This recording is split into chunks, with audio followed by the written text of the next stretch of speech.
آیت مبارکو کی حضرت نوح علیہ السلام بیا حضرت ابراہیم علیہ السلام او بیا حضرت لوط علیہ السلام واقعات تیر شو پدې کې حضرت شعیب علیہ السلام واقعات ذکر کی او دا دو قومونه قوم لوط او قوم د شعیب علیہ السلام دا دو قومونه داسي قومونه چې دوی د کفر او د شرک سره سره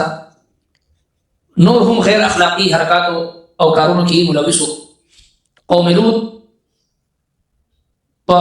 بدفعلی کې مبتلا او هم جنس پرستی کې مبتلا او قوم د شعیب علیہ السلام دوی په کفر او شرک سره سره په ناب تول کې کمی چې کوم یو معاشرتي بدیله او په معاشره کې د فتنه او د فساد او د ظلم د خورولو یو ډېر لویه ذریعه ده په ناب تول کې کمی کول په کاروبار کې او په تجارت کې دوکدهي کول په دې جرم کې مبتلا نو الله تبارک وتعالى دوی ته زیات مال حال کاروبار او تجارت دا هر څه ورکړو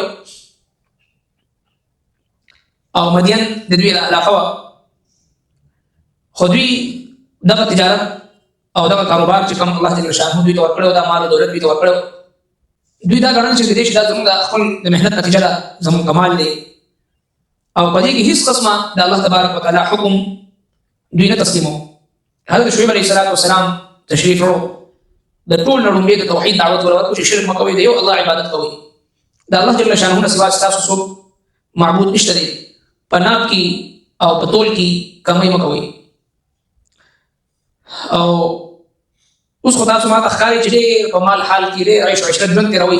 خو څه پتا سو یریږم چې دې جرم د وجه نه تاسو په ډېر سخت عذاب کې گرفتاری عذاب تاسو باندې راځي ازما قومه تاسو ناب تول د تلا د وزن دا پرسا دی او د خلقو سيزونه کموي ما او پزماکه کې فساد مکوي الله تبارک وتعالى سره چې کوم بقایا الله جل شانه سره تاسو پاتې کیږي هغه ډېر غوړه تاسو لپاره تاسو مؤمنان و الى مدینه او ولګل موږ مدینه ته او مدینه ته ولګل اخاهم دبيو شعيب عليه السلام قال دو يا قوم يا زما قوم اعبدوا الله عبادت کوي د الله ما لكم نشتاسو لپاره من اله غير معبود بل سوا دانا ولا تنقصوا المكيال او کمی مکوي پناکی والميزان او پتول کی اني اراكم بشكل بنم تاسو بخير خوشاله واني اخاف ازيركم عليكم فتاسو باندې عذاب يوم عذاب دورزي محيط راگي رون کی ويا قوم ازما قوم اوفوا المكيال ورور کوي پیمانه والميزان او تلا بالقسط فانصاف ولا تبخسوا الناس مكموي خلقنا اشياءهم الذي سزنا ولا تعثوا مگر زيتاسو في الارض فسمك کی مفسدين فساد کون کی بقيه الله باقي بچوي الله خير لكم بهتر تاسو ان كنتم مؤمنين فچر تاسو مؤمنان وما انا اولمز عليكم فتاسو باندې بحفيظ لغهبان والى مدين اخاهم شعيبا والى مخرج الانبياء کرام د راغلو تذکرہ او سلسله روانه و الى مدینه کې دغه طرف اشاره ده او ولګلو مونږه مدین طرف ته د یو شعیب علیہ السلام قوم مشرکو پیغمبر موحد ورور څنګه شو قومي او علاقائی ورور کې دي یو کافر غیر مسلم دی اقلیت دی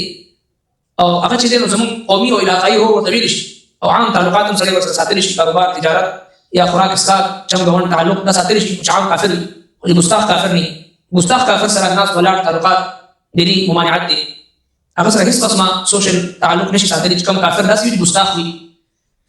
او عام کافر چې ښکاره کو کافر وي ګستاخی نه کوي هغه سره هر قسمه تعلق هغه چې د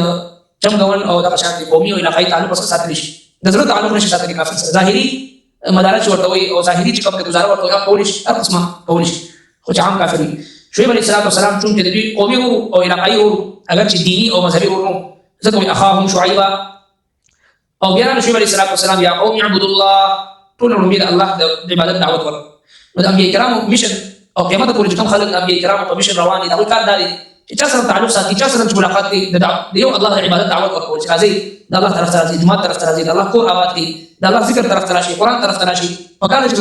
موږ استاد هم د انبیاء کرامو په شان ذهن جوړ شي چا سره ملاقات وشي جماعت کې نخکاری جماعت کی ملاقات سره کی او حاضرین کی دعوت په نیت باندې چې زو چې تم تاسو ملاقات کیږي چې د الله د کور د الله د قران د کتاب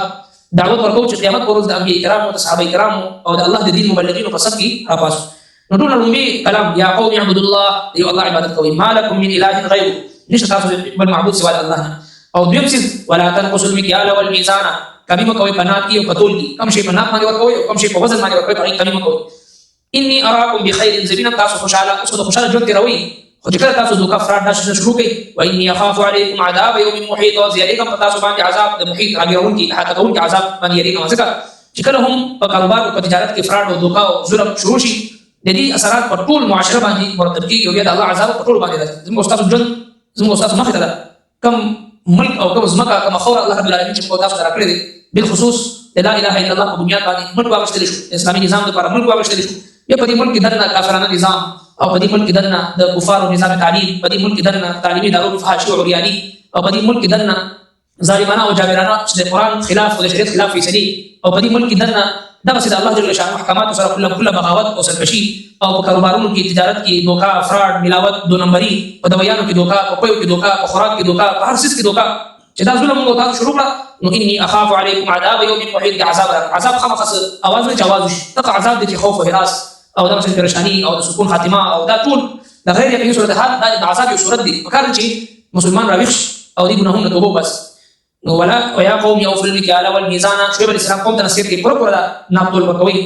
چې کوم رښتینی تاجر وي، نبي علیه السلام مبارک فرمایي چې التاجر الصدوق الامین مع النبیین والصدیقین والشهداء، چې کوم رښتیا ویلو والا صداقت والا تاجر وي، دوکه فراډ نه کوي، رښتیا وایي، په ورځ د قیامت دغه حشر چې د انبیاء کرامو سره، د صدیقینو سره او د شهداو سره کېږي. او چې کله یو تاجر په تجارت کې دوکه کوي، فراډ کوي، ظلم کوي او چل ول ټال مټول سره کار اخلي، نو د هغې اثرات په ټوله معاشره باندې مرتب کېږي. څنګه؟ ولا تعثوا فی الارض مفسدین، په ځمکه باندې فساد مه خوروئ. معلومه شوه چې کله یو تاجر په بازار کې دوکه کېږي، ملاوت کېږي، فراډ کېږي، نو دروغ ویلي کېږي، نو د هغې هغه اثرات په ټوله معاشره باندې مرتب کېږي او په ټوله ځمکه باندې فساد خورېږي سره. نو دې لپاره فکرمندي، محنت او کوشش او خپل اصلاح او د معاشرې اصلاح لپاره فکرمند کېدل دا ضروري. ځکه فرمایي ولا تعثوا فی الارض مفسدین، د قرآن کریم دې آیت نه معلومه شوه چې کله تاجران په تجارت کې دوکه او فراډ او دروغ نه کار اخلي او ملاوت کوي، د دې نتیجه دا راوځي چې په ټوله معاشره کې فتنه او فساد خورېږي. ربنا تقبل منا انك انت السميع العليم وتب علينا انك انت التواب الرحيم.